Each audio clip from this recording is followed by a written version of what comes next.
East Coast sensibilities clash with West Texas grit, as this rustic tale of revenge and study of those who seek it. My name is Nick Flores, and you're listening to Sneak Peek. If you're looking for one of the best dark comedies of the year, then you're going to want to make sure to catch Vengeance, the directorial debut of The Office's B.J. Novak, in theaters this summer. Vengeance tells the story of Ben Manalowitz, played by Novak himself, a New York audio journalist who receives a call from West Texas about the death of a girl he once hooked up with, Abby Shaw.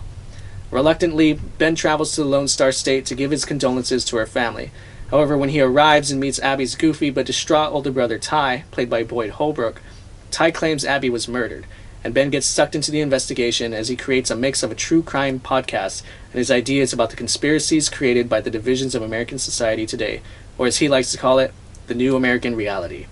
With the backing of a producer from New York City played by Issa Rae, Ben travels throughout the West Texas town and meets all kinds of characters that seem outlandish to someone from the East Coast. Along this journey, he hopes to uncover things profound enough for his show, but ultimately he discovers something about himself and his own presumptions of others. At the very beginning of this film, Novak gives us a taste of his comedic writing chops during an intro with a cameo from John Mayer, but it gets better as the humor and absurdity of Texas life are brought to the forefront when Ben meets Abby's eccentric family.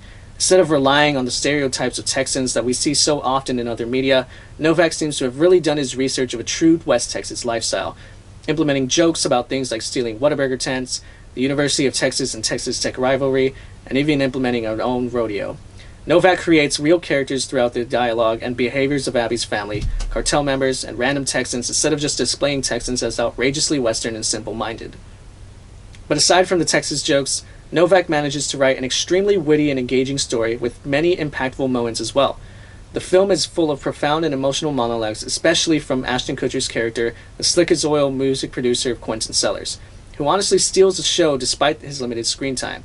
The rest of the cast, including Dove Cameron and Isabella Amata as Abby's sister, J. Smith Cameron as Abby's mother, and Luann Stephens as Abby's grandmother, also give great performances as the aggressively Texan family that makes Ben feel like a fish out of water in this post-truth black comedy.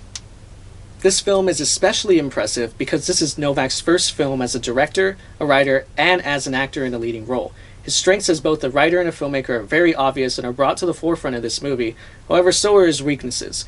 The cinematography of Novak's first film felt a little bland, which is especially upsetting because of the fact that it takes place in West Texas.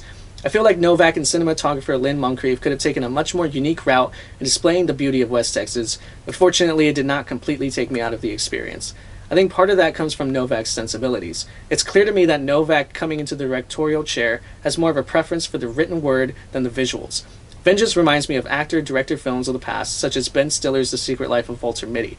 Stiller, as an actor, seems to have more of an eye for visual elements, whereas Novak, who is an actor, but whose roots come from writing.